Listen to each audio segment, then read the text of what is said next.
À la famille, on choisit pas toujours celle qu'on a, mais une fois qu'on en a une, on s'y accroche. Le plan de la mort est rarement une défaite, ce qui mène à notre conclusion funeste pour la franchise Destination Finale, mais aborde un énorme twist.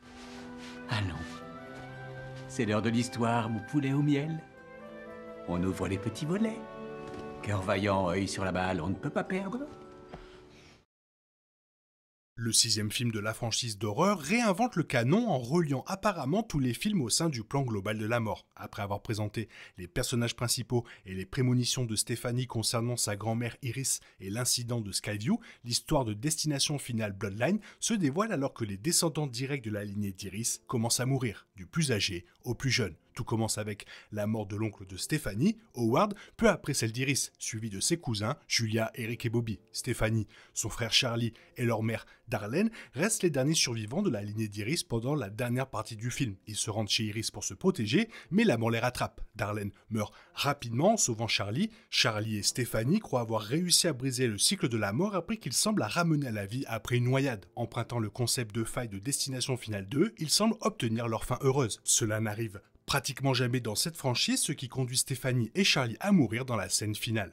Bien qu'il soit courant que le personnage principal d'un film Destination Finale ait des prémonitions, il est rare qu'elles se produisent comme c'est le cas pour Stéphanie. Elle n'a jamais de prémonition concernant sa propre mort, ni celle de son frère, de sa mère, de ses cousins ou de son oncle. Au lieu de cela, elle reçoit la même prémonition que sa grand-mère Iris, près de 60 ans plus tôt. On ne sait pas exactement pourquoi Stéphanie commence à faire des cauchemars de la prémonition d'Iris. Le film explique le mieux ce lien en expliquant qu'Iris est mourante. On lui a diagnostiqué un cancer il y a 2 mois et Stéphanie a commencé à faire ses cauchemars au même moment. Pour une raison inconnue, la prémonition qu'Iris avait eue des décennies auparavant se transmet à sa petite fille. Une explication potentiellement tordue serait que la mort aurait implanté ses cauchemars dans Stéphanie. Cela pourrait faire partie du plan de la mort pour tuer Iris, sachant que Stéphanie pourrait révéler sa grand-mère au grand jour pour la première fois depuis 20 ans.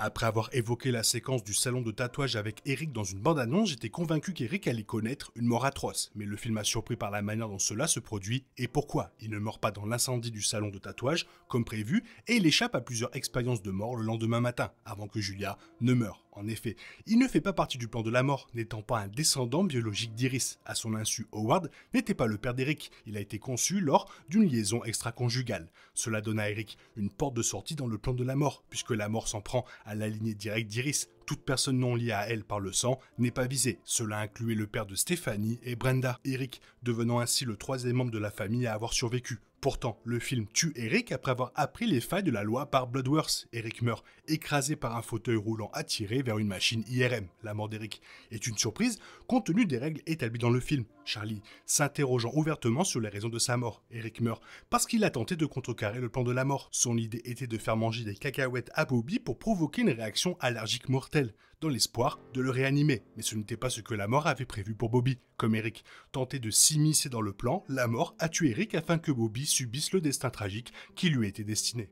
La grande révélation de la fin du film est que Stéphanie et Charlie n'ont pas brisé le cycle de la mort. Ils pensaient y être parvenus en suivant les conseils de William Bloodworth. Plus tôt, dans le film, il confirme les 2 exceptions connues aux règles de la mort. Destination Finale 2 suggérait que mourir, puis être réanimé briserait le cycle. Destination Finale 5 a ensuite ajouté une échappatoire, tuer un innocent reviendrait à transférer les années de vie restantes de la victime au tueur. Charlie croit avoir ramené Stéphanie d'entre les morts après sa noyade sur la propriété d'Iris. Le camping-car de Darlene se retourne après une explosion et Stéphanie reste coincée à cause de la ceinture de sécurité, tandis que l'eau envahit le véhicule. Elle semble mourir, l'écran devenant noir tandis que ses yeux se ferment, avant d'apparaître à l'extérieur du camping-car. Charlie, l'aidant à respirer de nouveau. Ils sont persuadés qu'elle était morte et qu'il la ramené à la vie, comme ce qui est arrivé à Kimberly Corman dans Destination Finale 2. Cependant, il est révélé que Stéphanie n'est pas techniquement morte. Le père de la compagne de balle de Charlie, qui est médecin, le leur fait savoir, suggérant que Stéphanie était simplement inconsciente avant que son frère ne la sauve. Finalement,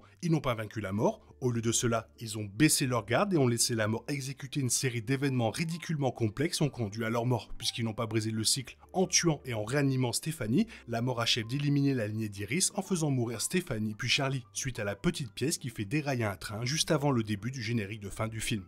Tony Todd n'apparaît que pour une seule scène. plutôt réussie, reprenant son rôle de William Bloodworth. Cette séquence s'avère cruciale car elle révèle qu'il était lui aussi destiné à mourir. Iris l'a sauvé, ils ont noué une amitié alors qu'ils tentaient tous deux d'échapper à la mort et de déjouer ses plans. Il prend conscience qu'il va bientôt mourir et prend sa retraite pour profiter du temps qui lui reste. Bloodworth sait que la mort est sur le point de le rattraper d'une manière ou d'une autre. Il est malade et était la dernière personne censée mourir lors de l'incident de Skyview. Sa mort devait survenir immédiatement après celle d'Iris. La mort de cette dernière et le nombre décroissant de ses descendants encore en vie montrent clairement à Bloodworth que ses jours sont comptés. Il est le prochain sur la liste de la mort après l'élimination de la lignée d'Iris avec la mort de Stephanie et Charlie. Utiliser toute la lignée d'Iris comme cible de la mort est un concept nouveau pour Destination Finale Bloodlines et ses implications semblent considérables pour la franchise. Les recherches d'Iris montrent que non seulement tous les survivants de l'incident de Skyview sont morts depuis, mais aussi leurs descendants directs. En effet, leurs parents n'auraient jamais dû être en vie si le plan initial de la mort pour la tour Skyview s'était réalisé. Ainsi, au lieu de tuer uniquement les survivants, la mort tue également toute la lignée. Le film ne présente pas en détail les autres noms et nécrologies collectés par Iris, mais ses recherches incluent les liens avec les films précédents. Le livre présente des dessins du camion de Destination Finale 2 et de l'avion de Destination Finale et Destination Finale 5. Cela suggère que Destination Finale Bloodline offre le plus grand rebondissement de la franchise. Tous ceux qui sont morts dans ces films, ou du moins tous ceux qui ont eu des prémonitions, sont des descendants de quelqu'un qu'Iris a aidé à sauver de Skyview. Cependant, ce n'est pas directement confirmé dans le film, c'est une révélation très difficile à interpréter dans le contexte de la franchise. La star originale, Alex Browning, est montrée avec 2 parents vivants. Cela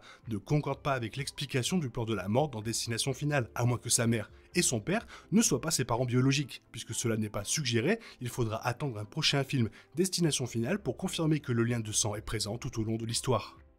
Bien que Destination Finale Bloodline soit le 6e film d'une franchise vieille de 25 ans, ces films ne fonctionnent pas de la même manière que les autres lorsqu'il s'agit de mettre en place une suite. Les occasions de personnages récurrents sont rares, car presque tous les cibles de la mort meurent à la fin. Destination Finale Bloodline se termine de la même manière. Tous les proches d'Iris sont confirmés morts. Le père et la tante de Stephanie sont les seules personnes encore en vie de cette histoire, mais il est peu probable qu'ils reviennent dans les prochains films. Le lien avec les lignées est un moyen pour ce film d'ouvrir la voie à un Destination Finale 7. Ce prochain film pourrait poursuivre cette idée et éventuellement déplacer la cible vers les descendants de Bloodworth après sa mort. Destination Finale 7 pourrait également devenir un préquel et explorer la mort des nombreux autres survivants de l'incident de Skyview au cours des dernières décennies. Destination Finale 7 pourrait également s'appuyer sur une confirmation majeure dans Bloodline et faire revenir Kimberly Corman et Thomas Burke après Destination Finale 2. Ce film les a laissés tous deux en vie, et bien que la question de savoir s'ils ont réellement échappé à l'emprise de la mort ait fait débat, Bloodworth confirme dans Bloodline que Kimberly a survécu. Savoir qu'elle est toujours en vie ouvre la voie à un retour d'Edgy Cook dans le rôle de Kimberly, possiblement avec Michael Land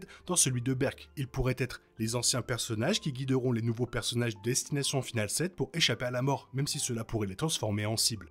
On va pas se mentir, Destination Finale Bloodline est avant tout un film divertissant, conçu pour tenir le public en haleine grâce à de nouvelles séquences de mort minutieusement conçues. Cependant, le film souhaite néanmoins transmettre certains thèmes et idées clés. L'importance de la famille et de ce lien est cruciale pour cette histoire, car l'accent mis sur la famille rend le deuil et les décès plus intenses. Les familles ne sont pas parfaites, elles le sont rarement, mais Bloodline souligne l'importance d'être présent pour ceux qu'on aime dans les moments les plus difficiles. Le monologue de Tony Todd, qui s'est avéré être sa dernière performance, transmet également un message clair. Bloodworth dit à Stephanie et à sa famille que la vie est précieuse et que la meilleure façon de vivre est de profiter de chaque seconde. Cela est particulièrement touchant, sachant que Todd souffrait de problèmes de santé dans la vraie vie, et pensant à la vie qu'il a vécue et au temps qu'il lui reste à vivre. Il y aura toujours des jours difficiles et des périodes difficiles dans la vie.